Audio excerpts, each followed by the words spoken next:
Selamat pagi anak-anak sekalian. Salam jumpa lagi di video pembelajaran untuk pendidikan Pancasila dan kewarganegaraan. Pada materi semester 2 ini, untuk materi bab 1, kita akan mempelajari mengenai faktor-faktor pembentuk integrasi nasional dalam bingkai Bhinneka Tunggal Ika.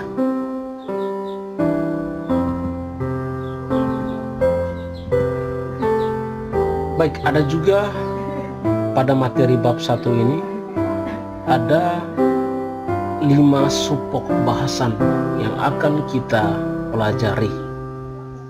Yang pertama, kebinekaan bangsa Indonesia. Yang kedua, pentingnya konsep integrasi nasional. Yang ketiga, faktor-faktor pembentuk integrasi nasional. Yang keempat, tantangan dalam menjaga keutuhan NKRI. Yang kelima, peran serta warga negara dalam menjaga persatuan dan kesatuan bangsa. Ya, baik, jadi anak-anak sekalian, pada video penjelasan ini saya hanya menjelaskan materi yang pertama, kedua, dan ketiga. Berikut kita lihat tujuan pembelajaran. Jadi tujuan pembelajaran yang hendak dicapai setelah anak-anak sekalian mengikuti proses pelajaran ini atau menonton video ini, yang pertama, dapat mengidentifikasi faktor-faktor pembentuk integrasi nasional dalam bingkai Bhinneka Tunggal Ika. Yang kedua, menunjukkan sikap kerjasama dalam mewujudkan komitmen integrasi nasional dalam bingkai Bhinneka Tunggal Ika. Lalu yang ketiga, menganalisis dan mendukung prinsip persatuan dalam keberagaman suku, agama, ras, dan antar golongan dalam bingkai Bhinneka Tunggal Ika. Ya, jadi ini adalah tujuan pembelajaran yang akan dicapai. Baik, coba perhatikan gambar berikut. Gambar ini merupakan satu contoh atau satu keberagaman yang Tuhan ciptakan dan yang harus kita syukuri karena membuat dunia ini bermakna. Jadi Indonesia ini adalah negara yang mempunyai keberagaman, baik itu keberagaman budaya, suku, bahasa, dan ini adalah satu kekayaan yang harus disyukuri oleh bangsa Indonesia. Baik, yang berikut, kebinekaan bangsa Indonesia. Bhinneka Tunggal Ika menunjukkan bahwa bangsa Indonesia adalah bangsa yang heterogen, yaitu bangsa yang mempunyai keragaman, baik dalam aspek agama, budaya, maupun ras dan suku bangsa. Ya, jadi Bhinneka Tunggal Ika itu adalah, atau artinya walaupun kita berbeda agama, budaya, ras, dan suku, tetapi kita tetap satu dalam negara kesatuan Republik Indonesia. Berikut semboyan Bhinneka Tunggal Ika. Ya, jadi secara harfiah itu berasal dari bahasa Kawi yang artinya berbeda-beda tetapi tetap satu jua. Diambil dari seloka yang terdapat dalam buku Sutasoma karya Empu Tantular pada zaman kerajaan Majapahit 1250 sampai 1520. Jadi kata Bhinneka Tunggal Ika itu terdapat dalam buku Sutasoma. Ya, di sini bahwa walaupun kita Indonesia terdiri atas bermacam-macam suku bangsa, bahasa, adat istiadat dan agama, tapi kita merupakan satu kesatuan dalam negara kesatuan Republik Indonesia. Berikut latar belakang keberagaman Indonesia. Yang pertama, banyaknya suku bangsa yang mendiami wilayah Indonesia. Lalu yang kedua, setiap suku bangsa merasa terikat dengan wilayah tertentu. Yang ketiga, latar belakang sejarah dan lingkungan yang berbeda. Setiap suku bangsa memiliki kebudayaan yang berbeda. Ya, jadi ini adalah latar belakang munculnya keberagaman di negara Indonesia.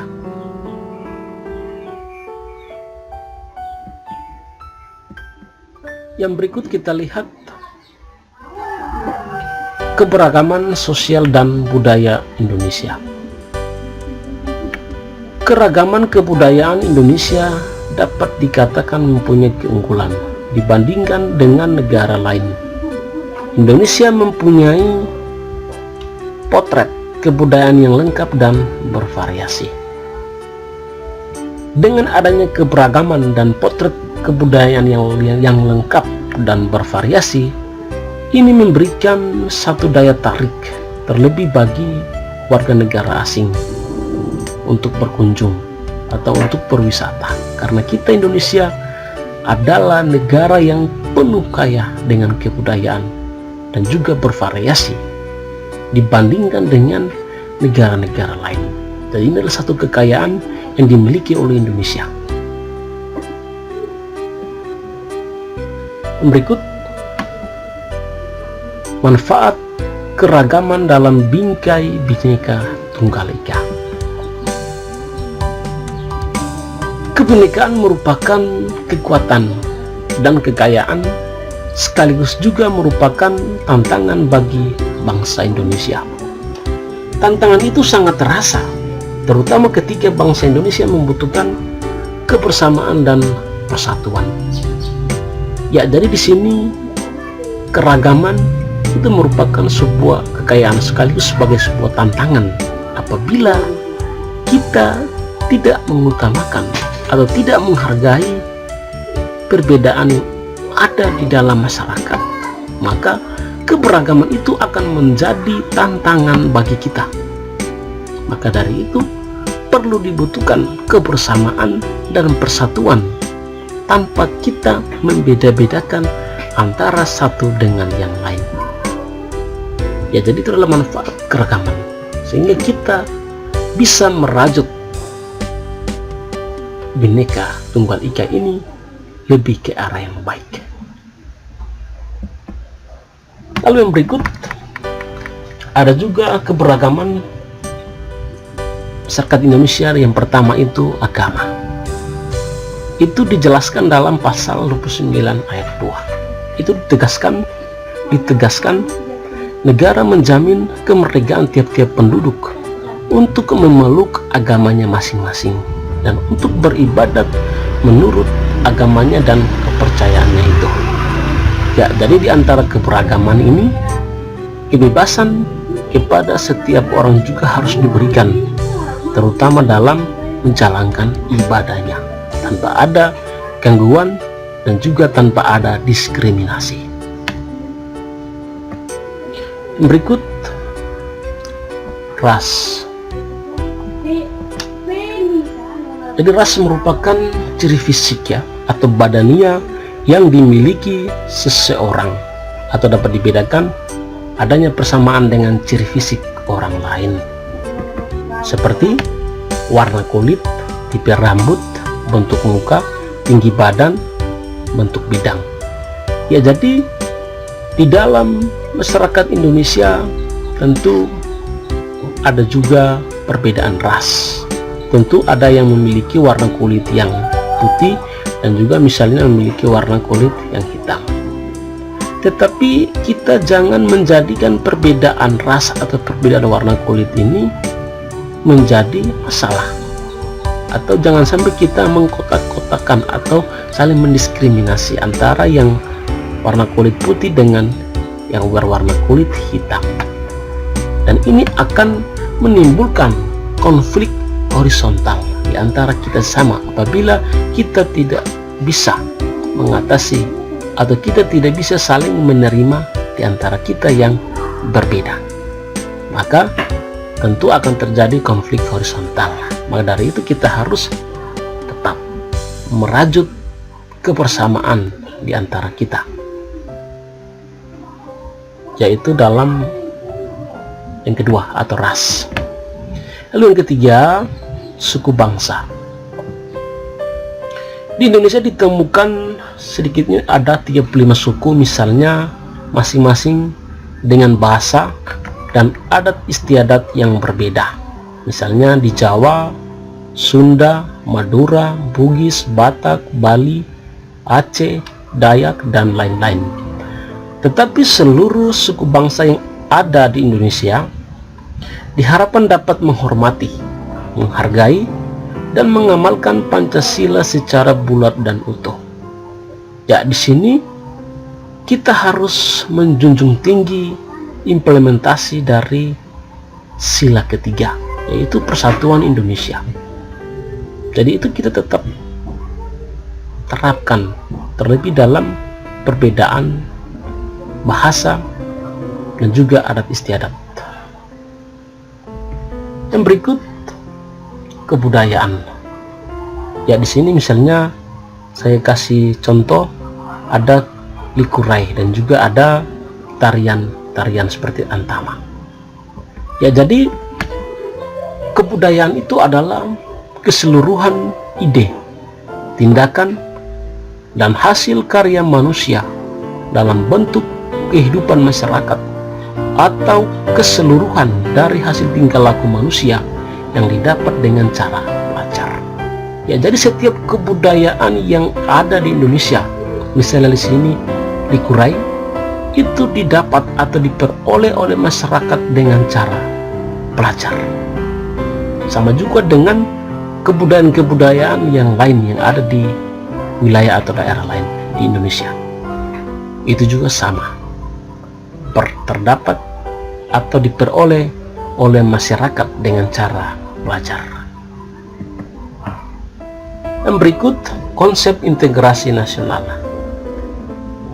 Integrasi berasal dari bahasa Inggris, artinya integrate, menyatupadukan, menggabungkan, mempersatukan, sedangkan nasional dari kata nation yang artinya bangsa. Ya, jadi integrasi adalah menyatupadukan, menggabungkan atau mempersatukan setiap keberagaman yang ada di Indonesia dalam Negara Kesatuan Republik Indonesia. Dan integrasi ini juga dibagi lagi menjadi dua. Ada integrasi nasional secara politis dan juga integrasi nasional secara antropologis. Yang berikut, syarat keberhasilan suatu integrasi di suatu negara. Yang pertama, anggota masyarakat merasa bahwa mereka harus saling mengisi kebutuhan antara satu dan lain. Yang kedua, terciptanya kesepakatan dan juga konsensus mengenai norma dan nilai yang dijadikan pedoman atau pegangan bagi masyarakat. Lalu yang ketiga, harus adanya norma atau nilai yang dijadikan satu aturan baku dalam melangsungkan proses integrasi nasional. Ya, jadi ini adalah syarat yang harus dipenuhi oleh suatu negara di dalam masyarakat, sehingga satu keberhasilan integrasi itu dapat dilihat melalui tiga hal ini.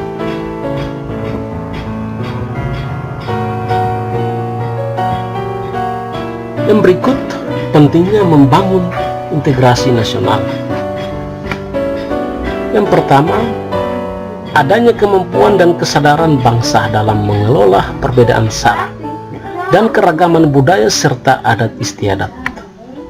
Lalu yang kedua, adanya kemampuan untuk mereaksi penyebaran ideologi asing. Ya, jadi di sini jangan sampai kita tidak bisa membendung ideologi yang masuk ke negara kita, dalam hal ini yang dapat menggantikan ideologi Pancasila misalnya dengan ideologi komunis. Yang ketiga, kemampuan untuk mereaksi dan mencegah dominasi ekonomi asing. Yang keempat, mampu berperan aktif dalam percaturan dunia di era globalisasi dalam berbagai aspek. Berikut, bertekad untuk membangun sistem budaya sesuai dengan Pancasila dan Undang-Undang Dasar 1945. Lalu yang terakhir, menyelenggarakan berbagai kegiatan budaya dengan cara melakukan pengkajian kritis dan sosialisasi terhadap identitas nasional. Ya, jadi ini adalah hal-hal yang harus dilakukan terlebih dalam membangun integrasi nasional.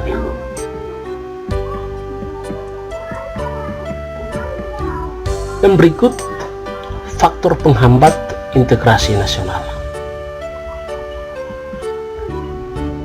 Yang pertama, masyarakat Indonesia yang plural atau beragam. Yang kedua, wilayah negara yang begitu luas, terdiri atas ribuan kepulauan yang dikelilingi oleh lautan bebas. Ya, jadi kita Indonesia ini memiliki kurang lebih 17.508 pulau.